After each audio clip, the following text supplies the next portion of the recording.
हे दोस्तों, 4 मार्च 2003 की ही बात है। जागृति जी जब सुबह सुबह उठी, जब उन्होंने अपना फोन चेक किया तो वो देख के शॉक हो गई, बिकॉज उन्हें नोटिफिकेशन पे नोटिफिकेशन, कमेंट्स पे कमेंट्स, मैसेज पे मैसेजेस आए हुए थे जो कि सारे खराब थे, बहुत बुरे थे। कमेंट्स में ऐसी बातें लिखी थी कि तुम्हारा पति फ्रॉड है, चीटर है, और ऐसे ही कई सारे बुरे बुरे कमेंट्स। और बस उनके पति को ही नहीं, कई सारे लोगों ने बुरे बुरे कमेंट्स सोशल मीडिया पे उनको भी डाले थे, जो देख के उन्हें घबराहट होने लगी, एंजाइटी होने लगी, उनकी सांस चढ़ने लगी और सडनली कांपते हुए वो बैठ गई ना। ये चीज देख के उनके जो पति थे, उनकी एंजाइटी और दिल की धड़कनें डबल तेज चलने लग गई। बिकॉज देखो, नॉर्मली ही वैसे तो किसी इंसान को स्ट्रेस नहीं लेना चाहिए, बट यहां स्ट्रेस ना लेना और भी ज्यादा इंपॉर्टेंट था, बिकॉज जागृति जी वॉज प्रेग्नेंट। और आपको पता ही होगा कि प्रेगनेंसी में स्ट्रेस लेना जरा भी अच्छा नहीं होता है, ना ही माँ के लिए ना ही बच्चे के लिए। बट यहाँ पे स्ट्रेस कम होने के बजाय, कंट्रोल में आने के बजाय और बढ़ता जा रहा था, बिकॉज सोशल मीडिया से हटके अब उन्हें कॉल्स पे कॉल्स आने शुरू हो गए थे, सारे इन्वेस्टर्स के, जो लोग अपने पैसे वापस मांग रहे थे। कुछ लोगों ने धमकियां देना स्टार्ट कर दी कि मैं आपके ऊपर फ्रॉड का केस कर दूंगा, ये कर दूंगा, वो कर दूंगा। और इस सारे क्योस में सबसे बुरी बात जो उन्हें लग रही थी वो ये थी कि जिन लोगों को वो अपना दोस्त समझते थे, उनसे जब हेल्प के लिए उन्होंने कॉल्स मैसेजेस किए तो सबने उनके कॉल्स और मैसेजेस अवॉइड करना शुरू कर दिया। सिचुएशन को थोड़ा हैंडल करने के लिए उनके पति ने सारे सोशल मीडिया एप्स को डिलीट करना स्टार्ट कर दिया। एप्स तो डिलीट भी हो गए, बट दिल और दिमाग में जो बातें घुस चुकी थी उनका डिलीट हो पाना पॉसिबल नहीं हुआ, जिसकी वजह से ही कुछ ऐसा हुआ जो कभी भी किसी फैमिली के साथ नहीं होना चाहिए। शाम 7 बजे के आसपास जागृति जी जब वॉशरूम गई तो वहीं पे जाके वो बेहोश हो गई, जिसके बाद उनका मिसकैरेज हो गया, उनका बच्चा नहीं बचा। और बस एक दिन में ही उनके माँ बाप बनने का जो सपना था, जो वो पिछले 12 साल से देख रहे थे, वो टूट गया। आपको पता है ये कहानी किसकी है?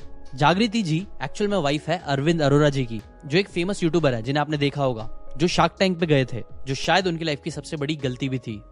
तो दोस्तों, आपने एक बात नोटिस करी है, कई बार जो अच्छी चीजें होती है ना, वो कई बार अच्छी होती है, इसलिए उनकी हवा बनना स्टार्ट हो जाती है। अभी जो हवा होती है ना, वो स्टार्टिंग में कई बार गर्मी में ठंडक की तरह आराम देती है कई सारे लोगों को, बट फिर यही हवा धीरे धीरे तूफान बन के कई सारे लोगों की जिंदगियां तहस नहस कर देती है।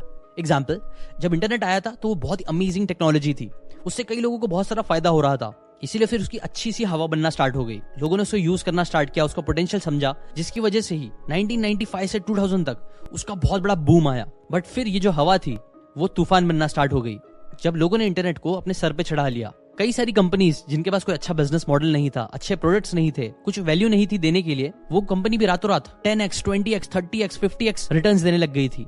सब लोग बस ये देख रहे थे कि कोई भी कंपनी के आगे .com लगा हुआ है तो उसमें इन्वेस्ट कर दे रहे थे। फाउंडर्स पगला गए थे, वो लोग पार्टी कर रहे थे, नशे कर रहे थे, मजे कर रहे थे, और फिर ऐसा तूफान बना जिसने फिर .com बबल बन के कई सारे लोगों की जिंदगियां खराब कर दी।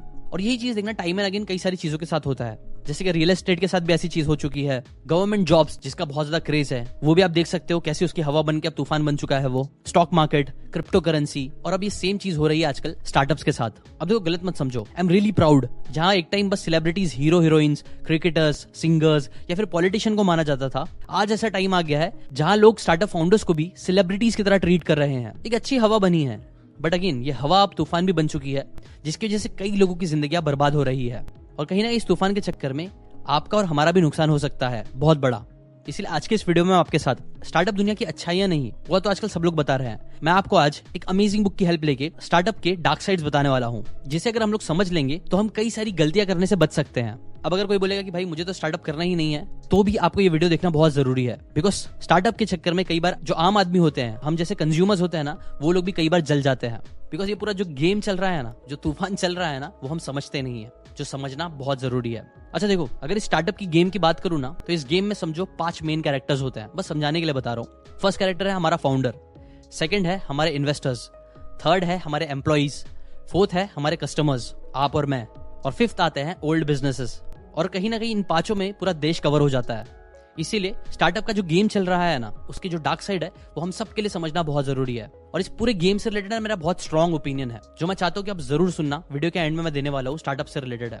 तो अगर कभी भी बिजनेस करना चाहते हो, करने का सोचे हो, लीडर बनना चाहते हो, या इन 5 कैरेक्टर्स में कभी ना कभी आना चाहते हो, तो उस ओपिनियन को जरूर सुनना, ठीक है? चलो अभी एग्जाम्पल्स के थ्रू इस गेम को समझते हैं। इमेजिन करो, एक 21-22 साल का यंग लड़का है जो IIT से पढ़ा है, मतलब स्मार्ट है। उसे एक बिजनेस आइडिया आता है, जो अपने फ्रेंड को सुनाता है। उसके फ्रेंड को बिजनेस आइडिया पसंद आता है, जिसके बाद वो दोनों पार्टनर्स बन जाते हैं। और इसके बाद वो लोग अपने इस आइडिया को इन्वेस्टर्स को पिच करना स्टार्ट करते हैं। नाउ आइडिया अच्छा है, और स्टार्टअप और IIT दोनों की अच्छी हवा भी है, इसलिए उन्हें 40 करोड़ की फंडिंग मिल जाती है। अब आप ही सोचो, 2 यंग लड़के जिनकी शायद कल उधारी चल रही थी, ऐसे ही लड़कों को सडनली बहुत पैसे मिल जाए तो क्या होगा?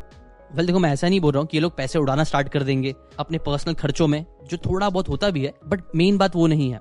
बात यह है कि आप खुद सोचो, बिजनेस को लेके ना कई बार स्मार्ट और काफी मैच्योर लोग भी ना कई गलत डिसीजंस ले लेते हैं। तो आपको नहीं लगता young first generation entrepreneurs business को लेके जब उन्हें इतने पैसे मिलते होंगे तो लोग कितनी गलतियां करते होंगे? वेल इसके ऊपर है ना डेमन जॉन, जो शार्क टैंक यूएसए के जज भी है, वो अपनी book the power of broke में बोलते हैं कि पैसा कई बार है ना अच्छे से अच्छे स्मार्ट लोगों को बहुत लेजी बना देता है, जिससे लोग पैसे से हर प्रॉब्लम सॉल्व करने की कोशिश करते हैं। बट सच तो ये है कि कोई भी बिजनेस जो बस ज्यादा पैसे पे टिका होता है वो है ना स्टीरॉइड पे टिकी हुई बॉडी जैसी होती है, जो अभी तो बहुत स्ट्रांग दिख रही है, लेकिन स्टीरॉइड लेना बंद तो बॉडी फुसकी बन जाएगी वापस से। इसीलिए वो बोलते हैं ना कि बेस्ट बिजनेसेस तब बनते हैं जब फाउंडर्स के पास ज्यादा पैसे नहीं होते हैं मैक्सिमम टाइम, बिकॉज तब फाउंडर्स है ना पैसे से ज्यादा दिमाग का यूज करना स्टार्ट करते हैं अपनी प्रॉब्लम्स को सॉल्व करने के लिए। वो कहावत है ना, if the only tool you have is a hammer then all the problem looks like a nail. Similarly कई स्टार्टअप फाउंडर्स के साथ ऐसा होता है कि जब उन्हें बहुत सारे पैसे मिल जाते हैं तो अपनी हर प्रॉब्लम के सोल्यूशन ना पैसों से खत्म करने की कोशिश करते हैं। ज्यादा हायरिंग ले लो, बड़ी बड़ी मशीन्स ले लो, बड़ा ऑफिस ले लो, फैंसी इक्विपमेंट्स ले लो, और कई बार ऐसा होता है कि वो लोग कई सारे एक्सपेरिमेंटेशन करने लग जाते हैं बिकॉज उनके पास बहुत पैसे हैं। फाइनली कुछ सालों बाद जब उन्हें समझ में आता है कि एक्चुअल बिजनेस में कितने अच्छे तरीके से कैसा प्रॉफिट बन सकता है, तब तक बहुत देर हो चुकी होती है, पूरी फंडिंग खत्म हो जाती है और कई बार वो स्टार्टअप भी। अब अगर आप बोलोगे यार इससे फर्क क्या पड़ता है, कुछ यंग विजनरी लड़के थे जिन्होंने हिम्मत करी, डेयरिंग दिखाई, कुछ ट्राई किया, नहीं हुआ तो क्या फर्क पड़ता है, इन्वेस्टर्स के पैसे डूबे, हमारा क्या नुकसान है उसमें? तो चलो यहाँ आता है हमारा स्टार्टअप की गेम का पहला कैरेक्टर, उन 5 में से पहला कैरेक्टर आप बोल सकते हो, जो है ओल्ड बिजनेसेस। इसे भी चलो एक एग्जाम्पल से समझते हैं। इमेजिन करो एक लोकल बिजनेस ओनर है जो स्टील की पानी की बोतल बना के बेचता है 200 रुपए में, फॉर एग्जाम्पल। सिर्फ समझने के लिए आपको बता रहा हूँ, ठीक है, ऐसा होता नहीं है बट समझने के लिए। 200 में से 50 रुपए समझो जाते हैं मैन्युफैक्चरिंग में, कुछ पैसे जाते हैं शिपिंग में, 50 रुपए प्रॉफिट कमाता है दुकानदार जो बेचता है, और 50 रुपए में उसके एम्प्लॉइज और उसका खर्चा जो होता है ना एक्सपेंसेस, वो निकल जाते हैं। मतलब यहाँ पे देखो एक इकोसिस्टम बना हुआ है जहां सब खुश है, ठीक है, कस्टमर भी खुश है क्योंकि उसे अच्छे क्वालिटी का प्रोडक्ट मिल रहा है। बट फिर आता है एक स्टार्टअप जो स्टील की बोतल में टेम्परेचर सेंसर लगा के बेचना चालू करता है, वो भी बस 200 रुपए में ना। यहाँ पे उसको जो सेंसर के साथ बनाने का कॉस्ट आता है बोतल का, वो 50 के बजाय आता है 100 रुपए का, बिकॉज उसने एक्स्ट्रा मैन्युफैक्चरिंग में फीचर्स डाले हैं। यहाँ पे भी समझो 50 रुपए वापिस से जाते हैं मैन्युफैक्चरिंग के प्रॉफिट का, 50 चली जाती है सैलरी, और मार्केटिंग और बाकी कॉस्ट का समझो चले जाता है 50 रुपए। मतलब टोटल खर्चा पड़ा है 250 रुपए का, बट उनके पास आ रहे हैं सिर्फ 200 रुपए। मतलब आप समझ रहे हो यहाँ पे क्या हो रहा है, वो लोग लॉस खा के बिजनेस खड़ा कर रहे हैं, ठीक है, कस्टमर एक्विजिशन कॉस्ट के नाम पे। और ये एक्स्ट्रा पैसा हवे में नहीं बन रहा है, ये एक्स्ट्रा 50 रुपए जो आ रहे हैं वो इन्वेस्टर उन्हें दे रहा है। तो अब ये जो चीज आई है, इससे सबसे पहले नुकसान किसका होगा? वो जो देखो ओल्ड लोकल बिजनेसेस थे जो अच्छे से बहुत खुशी खुशी चल रहे थे, सबको अच्छा प्रॉफिट आ रहा था, वो पूरा सिस्टम टूट गया। बिकॉज आप खुद ही सोचो, अगर 2 ऑप्शन एक इंसान के पास है, जहां पे एक उसे नॉर्मल बॉटल मिल रही है बट वहीं दूसरी तरफ उसे नॉर्मल बॉटल के साथ सेंसर भी मिल रहा है, तो कोई भी बेटर क्वालिटी चूज करेगा, राइट? तो इससे क्या हो गया, जो ओल्ड बिजनेस था वो तो पूरा खराब हो गया, दुकानदार का लॉस हो गया पूरा, मैन्युफैक्चरिंग वाले का एक अच्छा ग्राहक चले गया जो बना हुआ था, उसे ना चाहते हुए भी एम्प्लॉइज को निकालना पड़ जाएगा। मतलब कई सारे लोगों के पेट पे लात पड़ गई इस स्टार्टअप की वजह से। बट आप बोलोगे शायद क्या ही हो गया, इससे भी क्या फर्क पड़ता है? ऐसा तो होता ही रहता है बिजनेस में, नए बिजनेस आते हैं ओल्ड को निकाल देते हैं ना। कम से कम चलो कस्टमर्स का तो फायदा हो रहा है, ठीक है, कस्टमर्स पे भी हम आएंगे। अब हम बात करते हैं सेकंड कैरेक्टर्स के बारे में, जो है हमारे एम्प्लॉइज। एक रियल स्टोरी से एग्जांपल देते हुए बताता हूँ। एक बहुत ही हार्ड वर्किंग टीचर था जिसने बड़ी मेहनत से ना अपना नाम रेपुटेशन बनाया था, और वो एक अच्छे कोचिंग के बिजनेस में क्लासेस में पढ़ा रहा था। उसकी सैलरी भी डिसेंट थी, अच्छी थी, 80,000 पर मंथ। अब समझो वहां पे भी एक स्टार्टअप आता है एजुकेशन फील्ड में अपनी ग्रेट फंडिंग के साथ।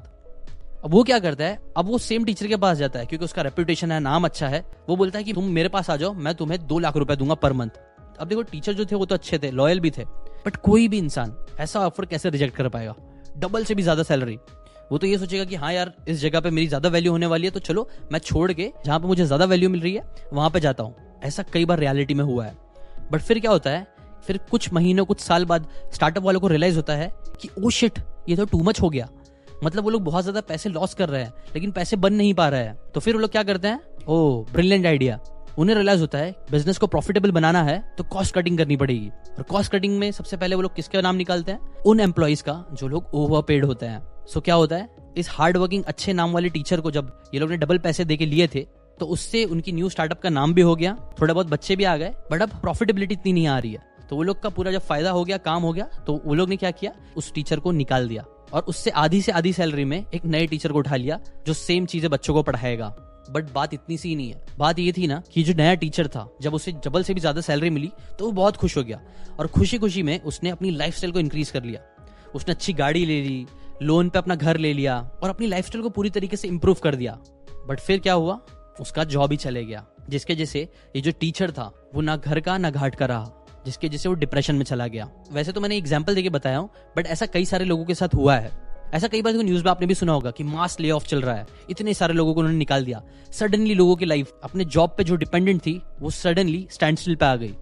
इतना ही नहीं, और जो लोग को स्टार्टअप में रखते भी हैं, कई बार मैंने खुद नोटिस किया है, मेरे कई सारे दोस्तों ने मुझे बताया कि उनका ना जो वर्क कल्चर होता है वो बहुत टॉक्सिक हो जाता है। कई बार उन्हें मजदूरों की तरह उनसे काम कराया जाता है, गाली दी जाती है, छुट्टी में भी काम कराया जाता है, सेल्स करने के लिए झूठ बोलना सिखाया जाता है, जहां फिर उनको बॉस से भी गाली मिलती है, कस्टमर से भी गाली मिलती है, और हर जगह से वो लोग सिर्फ पिसते हैं। आपको पता है, मेरे एक यूट्यूबर दोस्त थी, उन्होंने मुझे बताया था कि वो एक स्टार्टअप में काम करने गए थे, वहां पे ऑडिट होने वाला था। तो ऑडिट का इतना ज्यादा प्रेशर था कि इसके जैसे जो एचआर था या उनका जो पूरा हैंडल कर रहा था हर चीज को, फाइनेंसेस को, वो बंदे को स्ट्रोक आ गया, बिकॉज इतना स्ट्रेसफुल एनवायरनमेंट था वहां पे।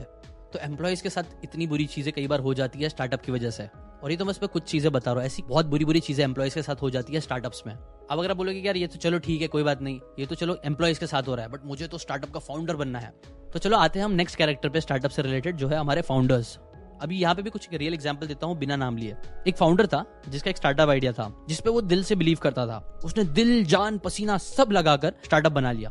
आइडिया अच्छा था, मेहनत थी, इसलिए दो और दोस्तों ने एज अ को फाउंडर उसको ज्वाइन कर लिया कि अकेले वो कितना ही करेगा। फिर वो लोग चले गए इन्वेस्टर्स के पास, जहां उन्होंने बड़ी मेहनत करके अलग अलग जगह पे पिच कर करके कई सारे इन्वेस्टर से वो मिले और एक इन्वेस्टर मान गया। ये लोग खुश, फंडिंग आने लगी।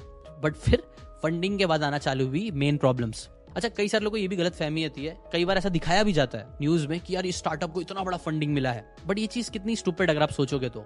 कई बार ना ये भी एक हवा फैली हुई है कि यार स्टार्टअप को फंडिंग मिल गई तो मतलब वो लोग सक्सेसफुल हो गए। ऐसा नहीं होता भाई, फंडिंग मिली है उसके बाद तो कई बार मेन गेम चालू होगा, प्रॉफिट लाना, जो लोग नहीं समझते। खैर अगेन वो स्टोरी पे आते हैं कि लोगों को फंडिंग मिल जाती है, वो लोग खुश हो जाते हैं, बट फिर प्रॉब्लम्स होना स्टार्ट होती है। अब दो फाउंडर्स को समझ में आ जाता है कि यार ये स्टार्टअप नहीं चलने वाला है, अंदर की बातें समझ में आ जाती है, इसके जैसे वक्त रहते ही वो लोग फटाफट क्विट कर देते हैं, निकल जाते हैं वहां से। लेकिन जो लास्ट फाउंडर रहता है वो थोड़ा जिद्दी रहता है, उसे अपने आइडिया पे भरोसा होता है, जिसके जैसे वो कई इन्वेस्टर से बात करता है। एक इन्वेस्टर जो होता है जिसने पहले उसे फंडिंग दी है, वो बोलता है कि देख तू है ना जी जान लगा के काम कर, मैं पक्का तुझे आने वाली फंडिंग दूंगा। सो इसीलिए ये जो बंदा होता है वो ऑल इन घुस जाता है, अपनी फैमिली को प्रायोरिटी देना बंद कर देता है, इतना काम करता है जिसके जैसे उसकी जो वाइफ होती है वो उसे अल्टीमेटम दे देती है कि या तो स्टार्टअप या तो मैं। और गेस व्हाट, वो स्टार्टअप चुनता है, उसकी वाइफ उसे छोड़ देती है और वो और डिप्रेस हो जाता है, जिसके बाद वो पर्सनल लोन ले लेता है अपने स्टार्टअप को बचाने के लिए, बस इस उम्मीद में कि चलो अभी थोड़ा मैं स्ट्रगल कर लेता हूँ क्योंकि आने वाले टाइम में इन्वेस्टर तो पैसा देने ही वाले हैं। लेकिन एंड टाइम पे वो जो इन्वेस्टर होता है वो भी पीछे पलटी मार लेता है और दूसरे स्टार्टअप में पैसे डाल देता है। मतलब क्या हुआ कि इस बंदे का सब कुछ गया, ना स्टार्टअप बचा, ना पर्सनल लाइफ, ना हेल्थ, और कई सारे इंपॉर्टेंट साल अपनी जिंदगी के सब चले गए।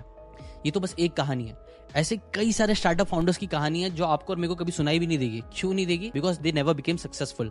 हम लोग को सिर्फ सक्सेस दिखती है, बट वो सक्सेस के पीछे कितने सारे स्टार्टअप के फाउंडर्स फेल हो रहे हैं, जिनकी जिंदगी बर्बाद हो रही है, वो हमें नहीं पता चलता है। जो स्ट्रेस में जाते हैं, ओवर टाइम करते हैं, और अपनी कई बार हाई स्ट्रेस वाली लाइफ से डील करने के लिए नशे करते हैं अलग अलग टाइप के। मैं भी अपने एक दोस्त को जानता हूँ जो स्टार्टअप में घुस गया था, वहां पे उसे अच्छी खासी सैलरी मिल रही थी, हर चीज परफेक्ट थी, उसको यहाँ तक कि एक बंगला दिया गया था, गाड़ी दिया गया था, एक शॉफर भी दिया गया था, लाइफस्टाइल बंदे की बहुत अच्छी कर दी गई थी। बट स्टिल तो आपको पता है वो बंदे ने कुछ साल में, कुछ टाइम में ही जॉब छोड़ के बाहर आ गया। और जिस दिन वो बाहर आया वो इतना खुश था जैसे उसको लग रहा था कि ना, जैसे मुझे इसको देख के लग रहा था कि यार ऐसा ना किसी बंदे को केज में डाल दिया गया था और वो केज से उसको बाहर निकाल दिया गया। इतना खुश था वो, बिकॉज कहीं ना कहीं वो बता रहा था कि कितनी स्ट्रेसफुल लाइफ होती है कई बार स्टार्टअप की। तो क्या आप बोल सकते हो कि यार इन्वेस्टर ही सारे फसाद की जड़ है? चलो इस कैरेक्टर के बारे में थोड़ा बात करते हैं, इन्वेस्टर्स। क्योंकि इन्वेस्टर यूजुअली ना काफी स्मार्ट लोग होते हैं। ऑब्वियसली कोई इंसान अगर आपको करोड़ों रुपए दे रहा है, लाखों रुपए दे रहा है, तो वो इसलिए थोड़ी ना दे रहा है कि यार ले ले पैसे, जितना एंजॉय करना है कर। ऐसा नहीं है, वो आपको पैसे दे रहा है बिकॉज उसको रिटर्न्स चाहिए, उसको अपने 100 के 200 करने हैं। इनफैक्ट इसके साथ साथ इन्वेस्टर्स ये बात भी समझते हैं, वो लोग 100 स्टार्टअप में पैसे डाल रहे हैं तो उसमें से 95% से ज्यादा बिजनेसेस उनको पैसे रिटर्न्स नहीं देंगे। शायद से हार्डली 1 या 2% होंगे जिसमें उनको अच्छे रिटर्न्स मिलेंगे। इसलिए यूजुअली वो लोग जब एंट्री मारते हैं ना, कोई भी स्टार्टअप में इन्वेस्ट करते हैं, तो वो लोग अपना एग्जिट पहले ही सोच के करते हैं कि यार यहाँ पे ना इस फंडिंग राउंड के बाद मैं एग्जिट ले लूंगा या आईपीओ के बाद एग्जिट ले लूंगा। जबकि ऑन द अदर हैंड एक फाउंडर के लिए ना कई बार कंपनी उनके बेबी की तरह होती है, उनके बच्चे की तरह होती है, जिसे वो पाल पोस के बड़ा करते हैं, उसके साथ अपना फ्यूचर देखते हैं। बट इन्वेस्टर्स का ऐसा नहीं होता है मैक्सिमम टाइप। गुड इन्वेस्टर्स का विजन कई बार यही होता है कैसे वो अपने 10 करोड़ को 20 करोड़ 50 करोड़ 100 करोड़ बना सकते हैं। और ऑब्वियसली ये करने के लिए उन्हें कई बार वैल्यूएशन वाला गेम खेलना पड़ता है, जहां वो सेल्स बढ़ाते हैं, नंबर्स बढ़ाने पे फोकस करवाते हैं फाउंडर्स के साथ मिलके, उन पे प्रेशर डाल के, एम्प्लॉइज पे प्रेशर डाल के, ताकि नेक्स्ट राउंड में वो अच्छे नंबर्स दिखा के अपनी कंपनी की वैल्यूएशन बढ़ा सके, मतलब उनकी वैल्यूएशन बढ़ा सके। और फिर ऐसे कुछ राउंड खेलने के बाद जब उनको सही लगता है तब वो वहां से निकल जाए। जबकि ऑन द अदर हैंड जो अच्छे एंटरप्रेन्योर्स होते हैं, जो जानते हैं कि यार वर्थ वाइल प्रोडक्ट बनाने के लिए ना इतना पुश नहीं करना चाहिए, अच्छी चीजों को थोड़ा टाइम लगता है, इसीलिए उन्हें थोड़ा संभल के समझते हुए चीजें करनी है। और यहीं पे कई बार इन्वेस्टर और फाउंडर्स के विजन कोलाइड होते हैं। एक का फोकस है पैसा और दूसरे का फोकस है प्रोडक्ट, जिसके वजह से कई बार प्रॉब्लम हो जाती है। और उससे भी ज्यादा प्रॉब्लम होती है जब फाउंडर और इन्वेस्टर दोनों का ही विजन होता है सिर्फ पैसा, जिसमें सबसे ज्यादा नुकसान होता है कई बार आपका और हमारा, कस्टमर्स का। तो चलो एट द एंड हम हमारी बातें ही करते हैं। इस स्टार्टअप की वजह से हम पे क्या इम्पैक्ट पड़ता है आपको पता है? जब इंडिया में आया था ना, तब मैंने अपने डैड को सजेस्ट किया था कि अब्बू, क्योंकि मेरे डैड टैक्सी ड्राइवर है, मैंने बोला था कि अब्बू अपनी टैक्सी को में डाल दो, काफी लोग काफी अच्छे पैसे कमा रहे हैं। तब मेरे अब्बू ने मुझे बोला था कि बेटा तुम समझते नहीं हो, ये लोग हमारे पेट पे लात मारने के लिए आया बस, और ये लोग नुकसान ही कराएंगे, और ये लोग हम लोग का अच्छा नहीं चाहते हैं। तब मैंने बोला कि यार अब्बू बहुत ओल्ड फैशन है, वो वक्त के साथ अपने आप को चेंज नहीं कर रहा है, जबकि उनको करना चाहिए। बट अब मुझे रियलाइज होता है नहीं, अब्बू वॉज राइट, बाप होता है, उन्होंने दुनिया देखी है। बिकॉज देखो ऐसे ही कुछ हुआ, स्टार्टिंग में जो कंपनीज आई बड़ी बड़ी, उन्होंने ड्राइवर्स को अट्रैक्ट करने के लिए, कस्टमर्स को अट्रैक्ट करने के लिए कैब राइड्स जो थे वो एकदम सस्ते रखे, मतलब कस्टमर्स खुश, और है ना जो ड्राइवर्स थे उनको भी बहुत अच्छा पैसा दे रहे थे, नॉर्मल से जो नॉर्मल रेट होता है उससे काफी अच्छा। जिससे मैंने खुद देखा हूं कि कई सारे लोग जो लोग अच्छी जॉब कर रहे थे उन्होंने जॉब छोड़ के ड्राइविंग करना स्टार्ट करी। बट फिर इन्होंने क्या किया कि धीरे धीरे उन्होंने प्राइस बढ़ाना स्टार्ट किया कस्टमर्स के साइड पे, और धीरे धीरे उन्होंने पैसे कम करना स्टार्ट किए ड्राइवर्स के साइड पे, ताकि वो लोग प्रॉफिटेबल बन सके। बिकॉज ऑब्वियसली देखो पहले डील हो रही थी डायरेक्ट कस्टमर और ड्राइवर्स की, बट अब एक थर्ड इंसान बीच में आ गया था, जिसने वैसे तो हाँ कई सारी चीजें आसान भी करी है, बट उसको एग्जिस्ट करने के लिए भी तो बहुत पैसे चाहिए, इतनी बड़ी कंपनी है, बहुत सारे खर्चे भी होंगे ना, तो वो मैनेज वो लोग कहाँ से करेंगे? वो पैसे उन्होंने निकाले अगेन धीरे धीरे करके कस्टमर्स के साइड से और ड्राइवर्स के सैलरी से। और आज मैं रियलाइज करता हूँ कि हाँ कई बार है ना, कई सारी जगह पे जब मुझे जाना रहता है तो मैं नॉर्मल अगर टैक्सी या रिक्शा करूंगा तो मुझे सस्ती पड़ती है, बट उसका रेट बहुत ज्यादा आता है। ऐसे आप नोटिस करना, जब भी कोई न्यू कंपनी आती है, न्यू स्टार्टअप आता है, तो वो लोग आपको बहुत सारे एक्साइटिंग ऑफर्स देते हैं, फ्री कैशबैक, फ्री में ये ले लो, ये मिल जाएगा, वो मिल जाएगा। इससे क्या होता है, धीरे धीरे उनका नाम बनना स्टार्ट होता है, उनका ब्रांड बनना स्टार्ट होता है, और ये पूरा गेम चालू होता है।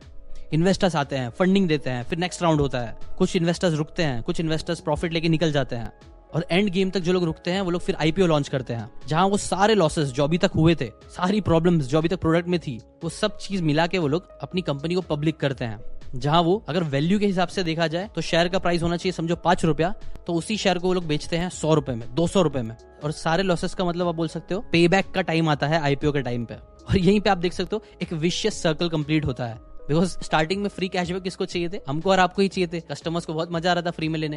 लेकिन याद रखो ये कोई भी चीज है ना फ्री में नहीं होती है, बस डिलेड होती है। आपको और मेरे को फ्री में कोई चीज मिल रही है तो इसका मतलब ऐसा नहीं कि वो चीज फ्री में अवेलेबल है, नहीं, उसका पैसा कोई ना कोई तो भर रहा है, या तो इन्वेस्टर भर रहा है, या तो फाउंडर भर रहा है, या फिर ओल्ड बिजनेसेस के पैसे से वो पैसा आ रहा है, या एम्प्लॉइज, या फिर आप और मैं। तो ऐसे कहीं ना कहीं ये पूरा गेम चलता है, जो मैंने एकदम सिंपल लैंग्वेज में आपको बताया है। तो अभी तो देखो मैंने एकदम डार्क साइड, सारी जो बुरी चीजें होती है काइंड ऑफ मैंने आपको बता दिया। रिलेटेड एक और बहुत बड़ी गलती जो मैक्सिमम लोग करते हैं, कई बार है ना जो फाउंडर्स होते हैं वो लोग पैसे के पीछे इतना भागने लग जाते हैं ना, फंडिंग के पीछे का इतना क्रेज उनको हो जाता है कि कई बार वो लोग गलत इन्वेस्टर से पैसे ले लेते हैं। मैं कुछ फाउंडर्स को जानता हूँ जिन्होंने गलत लोगों से पैसे उठा लिए थे, और उनकी जिंदगी आप बोल सकते हो इतनी परेशान हो गई, होना चालू हो गई थी, बिकॉज इन्वेस्टर जो थे ना वो लोग कई बार बिजनेस से समझते ही नहीं, उनको सिर्फ ऐसा कि यार 10 करोड़ दिया है तो इसको 50 करोड़ बना के दे, और नहीं तो वो लोग उसके लिए बार बार मेंटली टॉर्चर करते हैं। आप अलग अलग तरीके से टॉर्चर करें, ऑब्वियसली करेंगे बिकॉज उन्होंने पैसे दिया यार, तो इसलिए ऐसे कई सारी प्रॉब्लम्स होते हैं। तो ये चीज भी याद रखो, अगर आप कोई इन्वेस्टर ढूंढने जा रहे हो तो इन्वेस्टर भी अच्छा होना चाहिए। तो अब देखो मैंने कई सारे प्रॉब्लम्स तो आपको हर जगह की बता दी है, ये तो सब प्रॉब्लम्स हो गए, तो सोल्यूशन क्या है? वेल सोल्यूशन है टू फोकस ऑन नंबर्स। और मेरा एक ओपिनियन भी है जो मैं आपको अभी दूंगा। हम सब लोग इस स्टार्टअप की हवा में बहने के बजाय, तूफान में घुसने के बजाय सिर्फ काम डाउन होकर समझे कि यार बिजनेस एक्चुअल में फंडामेंटली किया कैसे जाता है, फंडामेंटल्स पे फोकस करें, अपने नंबर्स को अच्छे करें, तो ये सारी प्रॉब्लम्स होगी ही नहीं। अच्छा बिजनेस करने के लिए कौन से नंबर्स पे फोकस करना चाहिए, वो अरविंद भाई की इस बुक में एकदम डिटेल में अच्छे से बताया गया है। इस बुक के अंदर ना 33 डार्क साइड भी बताए गए हैं, जिनमें से कई सारे डार्क साइड मैंने आपके साथ शेयर किए हैं यहाँ पे, और भी बहुत सारे डार्क साइड होते हैं जो इस बुक में शेयर किए गए हैं। प्लस आपको पता है ऑडिट होता है, ऑडिट में चेक किया जाता है कि कंपनी के नंबर्स कितने स्ट्रॉन्ग है, तो वो नंबर्स कौन से नंबर स्ट्रॉन्ग होने चाहिए, उन चीजों के बारे में भी इस बुक में अच्छे से बताया गया है। मतलब इन शॉर्ट आप बोल सकते हो कि अगर आपको जरा भी कभी जिंदगी में स्टार्टअप करना है, बिजनेस करना है, तो आपको ये बुक जरूर पढ़नी ही चाहिए। इसमें सारी आपको नेगेटिव बातें, सारी गलतियां जो मैक्सिमम लोग करते हैं वो भी पता चल जाएगी, और क्या चीजों पे फोकस करना चाहिए एक अच्छा स्ट्रॉन्ग बिजनेस बनाने के लिए, वो चीज भी आपको इस बुक में मालूम पड़ जाएगी। मैं चाहूंगा कि आप ये बुक जाके खरीद के जरूर पढ़ना, बिकॉज आई थिंक इससे ना एक पॉजिटिव एनवायरनमेंट क्रिएट होगा, स्टार्टअप से रिलेटेड भी, बुक कम्युनिटी से रिलेटेड भी। ठीक है, तो लिंक इन द डिस्क्रिप्शन है। ये कोई पेड एडवर्टाइजमेंट नहीं है, जनरली इस बुक के ऑथर से भी बात की, डिटेल में मैंने डिस्कशन किया, तो मुझे समझ में आया कि हाँ एक्चुअल में क्या गेम चल रहा है स्टार्टअप का, और कितनी सारी चीजें हैं जो लोगों को पता होना बहुत जरूरी है। और जेन्युइनली मुझे ये बहुत अच्छी इंटरेस्टिंग बातें लगी, इसलिए मैं चाहता हूँ कि आप ये बुक को जरूर सपोर्ट करना, उसको खरीद के। ठीक है, link in the description in the bio. और अब मैं चलो अपना ओपिनियन देता हूँ। देखो मेरा ओपिनियन यही है ना, मैं ये सब नेगेटिव बातें बोल बोल के ये नहीं चाहता हूँ कि यार फाउंडर्स है ना स्टार्टअप करना ही छोड़ दे, इन्वेस्टर्स इन्वेस्टिंग छोड़ दे, एम्प्लॉइज काम करना छोड़ दे स्टार्टअप में, और ओल्ड बिजनेसेस वैसे ही चलते रहे जैसे चल रहा है। नहीं, मैं बस ये चाहता हूँ ना कि ये जो गेम चल रहा है जिसमें सब एक्चुअली बस पैसे के पीछे भाग रहे हैं, ये लोग इतनी जो सुपरफिशियल हवा बनाई जा रही है हर चीज की, वो चीज सुपरफिशियल के बजाय थोड़ी डेप्थ वाली बन जाए, जेन्युइन हो जाए।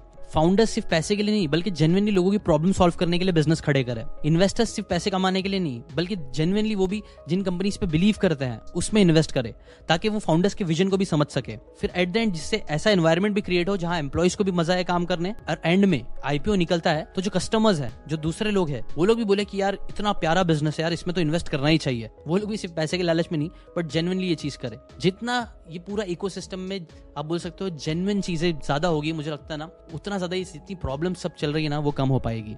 सो अगेन एक और रिक्वेस्ट है कि यार अरविंद अरोड़ा जी इंडियन है, इंडियन ऑथर है। कई सारे लोग मुझे बोलते हैं कि आप इंडियन ऑथर्स को क्यों नहीं कवर करते हो। मैंने अभी कवर किया है, आप लोग का भी बनता है कि आप लोग भी हमारे इंडियन ऑथर्स को सपोर्ट भी करो, हमारे इंडिया में बुक की जो कम्युनिटी है उसको स्ट्रॉन्ग बनाओ। तो अगर आप ये कर सकते हो तो जरूर करना, बुक खरीद के उससे सीख के। ठीक है, the dark side of startups की लिंक मैंने नीचे डिस्क्रिप्शन में दी हुई है। अभी के लिए इतना ही, मिलते हैं नेक्स्ट बुक समरी में। Till then bye bye.